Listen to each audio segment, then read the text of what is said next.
The East Coast Main Line is one of the premier railway lines in Britain. It connects London at its southern end, ultimately terminating in Scotland's third largest city, Aberdeen. To the north of Aberdeen lie the towns of Peterhead and Fraserburgh, two of the largest towns in Aberdeenshire. For over 100 years there was a railway that connected Peterhead and Fraserburgh to Aberdeen, but the Formartine and Buchan Railway became a casualty of the route-slashing beaching cuts, and passenger services ended in 1965. Remote areas of the Highlands will lose their passenger services. North of Aberdeen, very few will be left. Freight services continued for another 14 years. On the 5th of October 1979, the final goods train departed Fraserburgh, and shortly afterwards the tracks were lifted. The Buchan coast became inaccessible by rail. In a cruel twist of fate, some of the most frequent freight carried in this later period was to supply materials for the burgeoning oil and gas industry. Wagons stacked with pipeline pieces were a common sight at Maud Junction, heading to St Fergus to connect the new gas terminal with oil rigs in the North Sea. By the mid-1980s there were over 100 installations in the North Sea. Population in the city and across the Shire swelled. Despite this growth, the Formartine and Buchan Railway remained shuttered. The track bed was converted into a popular cycle path in the 1990s. And what of Fraserburgh and Peterhead? They would go on to be crowned the largest towns furthest from a railway anywhere in Britain.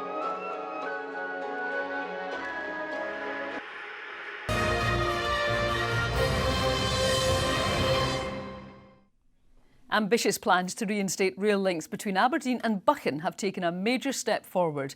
The campaign for North East Rail has been awarded a contract for a new sustainable transport study. Here's Oliver Wright. Trains haven't run here for over 50 years, but there are still some remnants of the old track. And while the current plans aren't to reinstate the route entirely, some parts could follow it very closely. There's a sense of isolation for people, particularly in Fraserburgh and Peterhead, that they feel cut off. The North East often is referred to as the forgotten corner. It could be transformational for the industrial heartlands of Aberdeenshire. We export tons and tons of great food and drink produce from this region, but it's travelling by road. Why would that not be by rail? Important things are economic development, social inclusion, and most importantly, environmental sustainability. All these boxes have been ticked by the Borders Railway. They're what we set out to achieve, and they've been achieved in spades. I'm sure that campaigners in the North East will be equally successful. After 9 months of study, AECOM and Stantec produced the Buchan Sustainable Transport Study, consisting of 2 reports. The first report, The Case for Change, seeks to understand the needs of the Buchan coast. What are the problems facing locals? What opportunities are waiting to be grasped? Is there a case for investment in transport? It reports that Fraserburgh and Peterhead are the most deprived areas in Aberdeenshire, with large parts of both towns classified as being within the 20% most deprived in Scotland. Over 65% of local businesses stated that transport problems in the region impact on their ability to attract and retain the staff that they need. This results in stifled growth and a high turnover of people. The study also found that roads in Buchan are especially deadly. Analysis suggests that when a collision occurs on the A90 or the A952, it is more likely to be fatal than on any other single carriageway road in all of Scotland. Freight is a major hold-up on the roads. Data shows that HGV movements are consistent throughout the day between 7 AM and 5 PM, rather than the peaks and troughs throughout the day seen in other regions.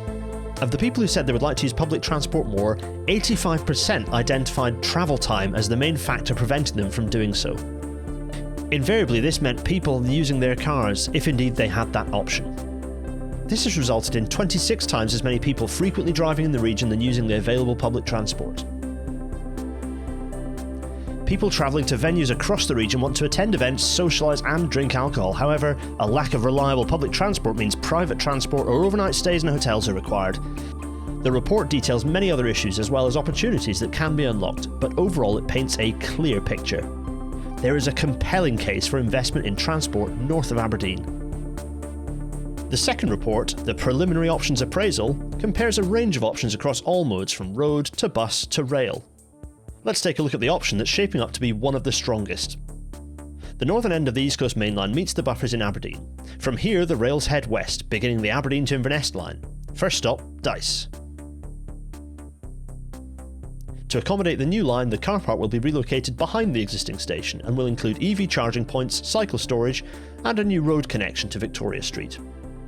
Platform 2 will be converted back into an island platform so Buchan-bound trains can depart the existing line before stopping at Dice. Here comes one now, right on time. 8 minutes after departing Aberdeen city centre, our train pulls into platform 3 at Dice. Throughout this journey, we're going to keep track of the journey time from, and indeed to, Aberdeen station.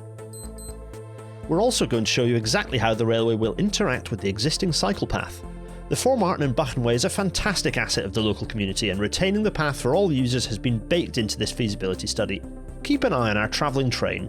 A red line indicates the path of the new railway and a blue line follows the route of the cycle path. When the line turns purple, this indicates that the cycle path is running alongside the railway, as has been achieved in other rail projects across Scotland. Like this, or this. Departing Dice, the railway will initially follow the Formartine and Buchan Way.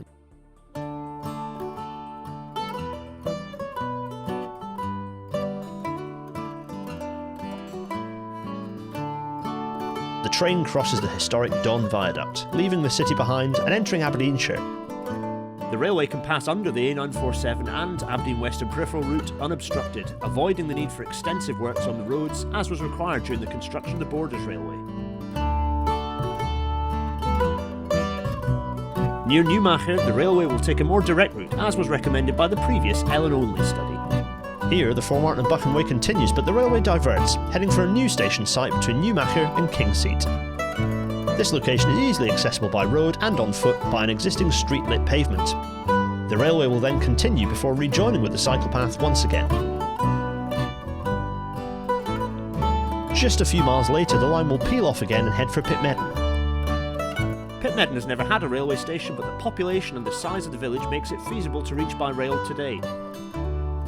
After stopping at Pitmedden, the route rejoins the Formartine and Buchan Way and continues towards Ellen, where a station site on Hospital Road is already safeguarded in the most recent local development plan.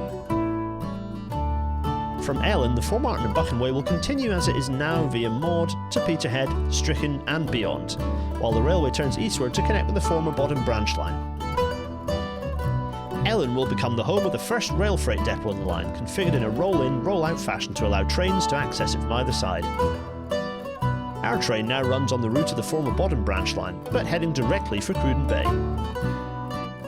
Cruden Bay has the potential to become a beacon for tourism on this railway, attracting people to the area and providing reliable, sustainable access to the existing attractions. With incredible views over the cliffs of the Bullers of Buchan, the railway will then cross the A90 at Longhaven to connect directly to Peterhead. Peterhead station will sit on the west side of the town, connecting with the Formartine and Buchan Way and a number of street-lit paths to provide active travel access to the station from the centre of Peterhead. The railway will run parallel to the cycle path again for a short time, before diverting at Inverewgy to head directly to Fraserburgh. A spur will connect the line to St Fergus Gas Terminal to serve the Scottish Cluster Acorn project. The study attests that there is significant potential for the railway to carry CO2 to the site for sequestration under the North Sea, and in future, trains carrying CO2 north to St Fergus will return with hydrogen and aviation fuel. Continuing north, the railway enters its final section by reconnecting with the historic route at Lonmay, following the Formartine and Buchan Way into Fraserburgh. The junction between South Harbour Road and Keswick Road will be rearranged to allow the railway to pass beneath, skirt the edge of the links to arrive at the line's terminus near Fraserburgh Leisure Centre. This site provides pedestrian access to the town centre, football grounds, beachfront and harbour, and is within walking distance of many homes and businesses. Our train terminates in Fraserburgh 57 minutes after it departed Aberdeen city centre. This journey is comparable with the car and an incredible 36 minutes faster than the existing express bus journey. The Buchan Sustainable Transport Study identified a number of opportunities for this project to improve life on the Buchan coast. Extending the railway to Fraserburgh and Peterhead will drastically improve people's economic fortunes, healthcare outcomes, access to education, and will boost social inclusion, connecting locals to the wider rail network and the entire country to Buchan.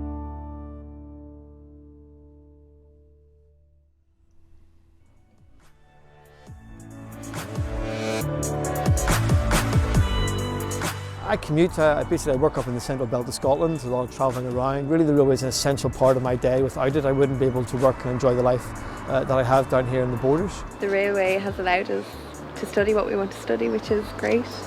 Yeah.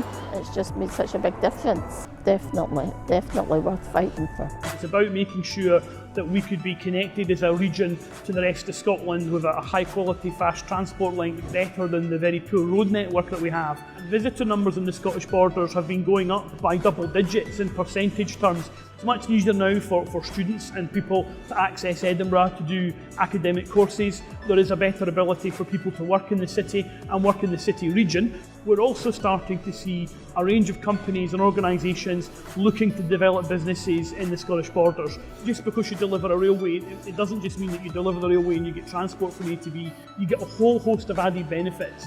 And that then leads to job creation opportunities, and it leads to people just being able to do things that they wouldn't be able to do at the moment.